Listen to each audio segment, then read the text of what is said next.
Okay, let's jump right into this explainer.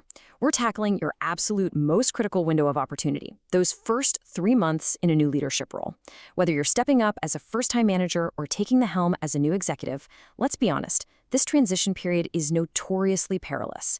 You literally have exactly 90 days to get up to speed, establish your authority, and actually start driving the business forward. Here is our roadmap for today. We are going to cover the danger of day one, diagnosing before you decide, securing meaningful early wins, assessing your new team, and finally, building crucial lateral alliances. So, are you about to fail in your new leadership role? I know, it sounds harsh. But stepping into a new executive or management spot is incredibly risky. The stakes are sky high right out of the gate. Upper management, your new team members, they're all naturally going to be a little skeptical of you. And if you don't create real momentum during these first few months, you're basically guaranteeing an uphill battle for the rest of your tenure. The Institute for Management Development has this fantastic, powerful metaphor for this situation. It's like repairing an airplane in mid-flight. Think about that for a second. It perfectly captures the sheer chaos of it all. You don't get to just hit pause on the business while you figure things out. No, you have to lead, assess, reshape, and align your new teams simultaneously, all while the company is roaring along at full speed. So, how do we solve this incredibly complex puzzle? Well, we're going to lean into the foundational frameworks from Michael Watkins' renowned book, The First 90 Days. Watkins is a total powerhouse when it comes to leadership transitions, and he outlines a proven, systematic approach to accelerate your ramp-up time and help you dodge those fatal mistakes that can easily stall a high-potential career. Okay, the absolute core concept here is that your entire 90-day goal is to reach what we call the break-even point. See, when you first join a company, you're consuming value. You're taking up time, resources, energy, just trying to learn the ropes. Your one big objective is to cross that break-even line by creating value and establishing positive momentum as fast as humanly possible. You want to shift from being a net consumer to a net contributor. Now, getting to that break-even point doesn't just happen by running around scrambling.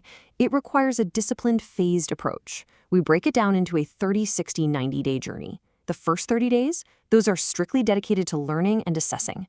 Then, days 30 to 60, you shift your focus towards securing early wins and building credibility. And finally, that stretch to day 90 is all about cementing your team and building broader alliances. Section 1. The danger of day 1. Avoid early traps. Executive coach Corby Fine is super explicit about this. Never bring a preset playbook into your new office. Do not implement a day one strategy. Why? Because prioritizing ego-driven activity over strategic observation sends a terrible signal. It tells people you don't value the existing team's expertise.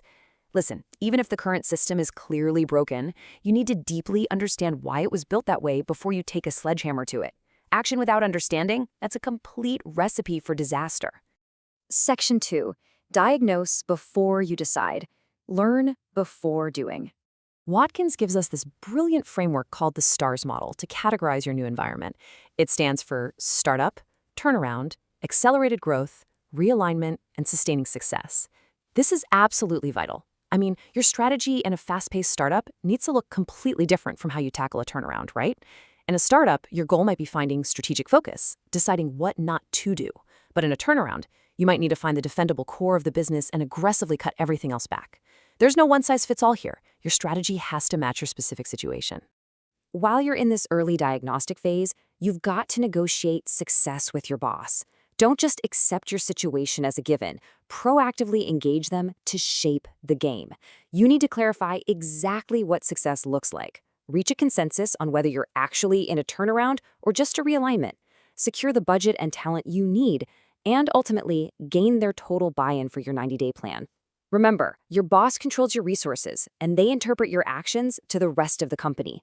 That relationship is absolutely critical. Section 3. Securing meaningful early wins. Creating momentum.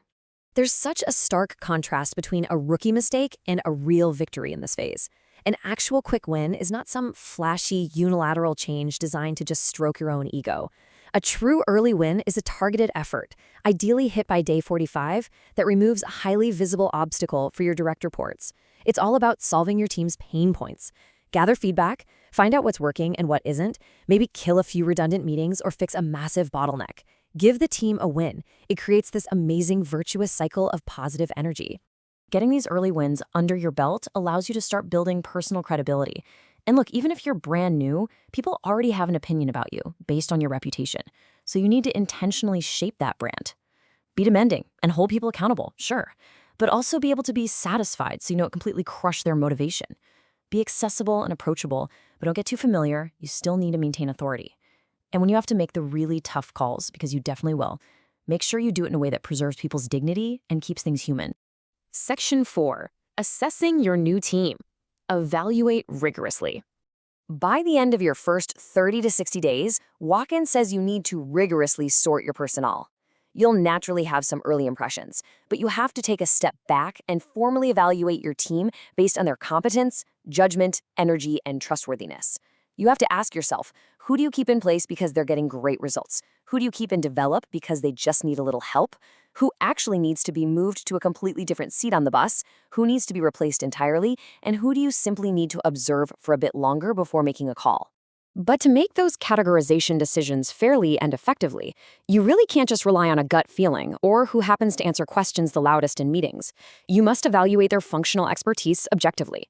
The best way to do this is to develop clear, customized, function-specific key performance indicators, or KPIs, for your team. This completely levels the playing field and ensures you're assessing true capability, not just who has the best political savvy. Section 5. Building crucial lateral alliances. The power of weak ties. Okay, here's a massive trap that so many new leaders fall right into. They mistakenly spend 90% of their time focused vertically, managing up to the boss and managing down to their direct reports. And they completely neglect their horizontal, lateral ties, giving them maybe 10% of their effort. But here is the reality. In today's matrixed organizations, true power lives in those lateral connections. You are absolutely going to need support from people over whom you have zero direct authority. To truly succeed, you have to aggressively build out those lateral alliances and create your influence landscape. Identify your key peers in finance, HR, or product, the folks who can either fast-track your initiatives or completely block them. A really great tactic here is to literally ask your boss for a top 10 list of internal connections you need to know, and then set up meetings with them immediately. Map out who influences whom. Start building an advice and counsel network of technical, cultural, and political interpreters. And the trick is, you have to do all of this before you actually need their help to pass something.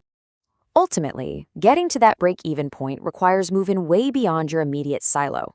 You've got to figure out who has the real influence, who's likely to support you, and, most importantly, who the undecided swing voters are in the wider organization. So as you start crafting your own transition roadmap, I want to leave you with this question to kickstart your 90-day plan. Who are the swing voters in your new environment? And how exactly will you win them over before your 90 days run out?